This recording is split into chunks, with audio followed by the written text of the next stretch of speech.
Hi, folks. It's El Camino Guy, and I just want to share a little information with you. Now, we all know the importance of tire pressure, and you should always check your tire pressure. I don't care what it is. I don't care if it's a Neon or a Viper. You should check your tire pressure regularly. I do it about once a week. I check it, especially when you're in extreme climates and it's hot.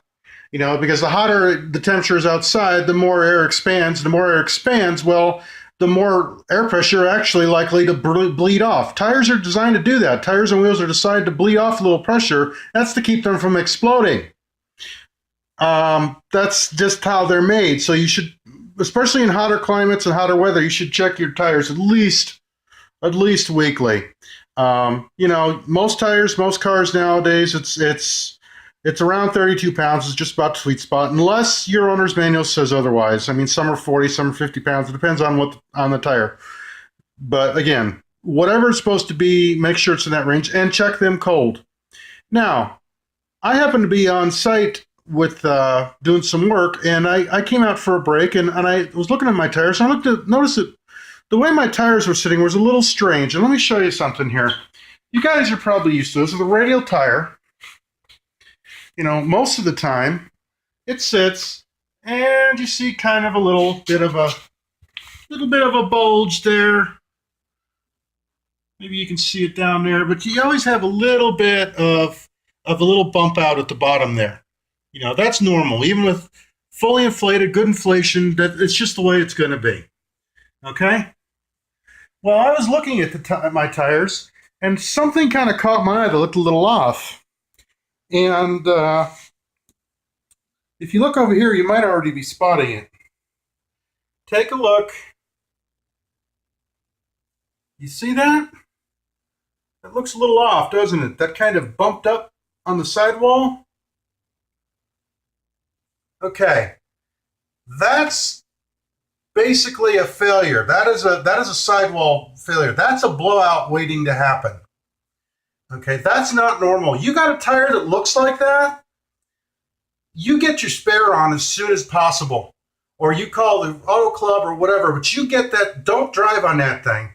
Because what this is tread separation between the sidewall and the main body of the tire on the tread. And when it separates like that, it means it's an internal failure, which means the only thing that's holding this tire together is no longer the steel belts or the construction tire. It's just the rubber, and just the rubber alone is not enough, and this is an unsafe condition.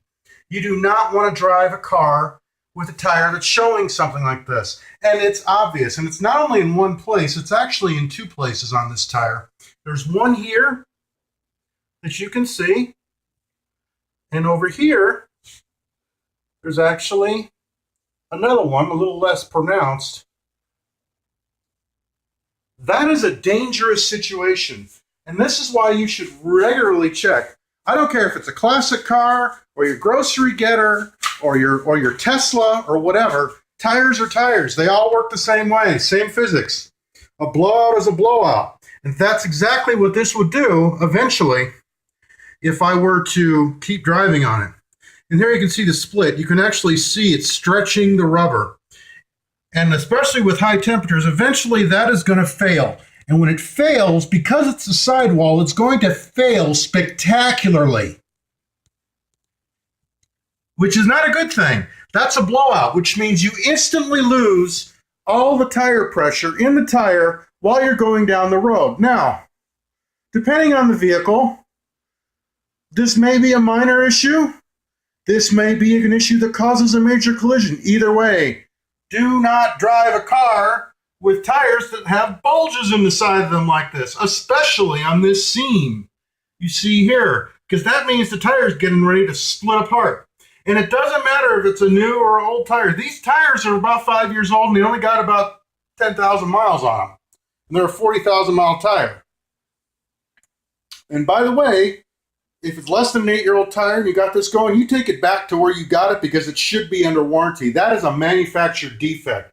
This is not the result of normal wear. This is a defective tire. This should never happen. Ever. So anyway, Just, I hope this was helpful. Just keep that in mind. Be safe out there. You know, driving a car is not just about getting in and going. It's about knowing at least something about the vehicle and how these things work if you want to be safe. So be safe out there. We'll talk at you later.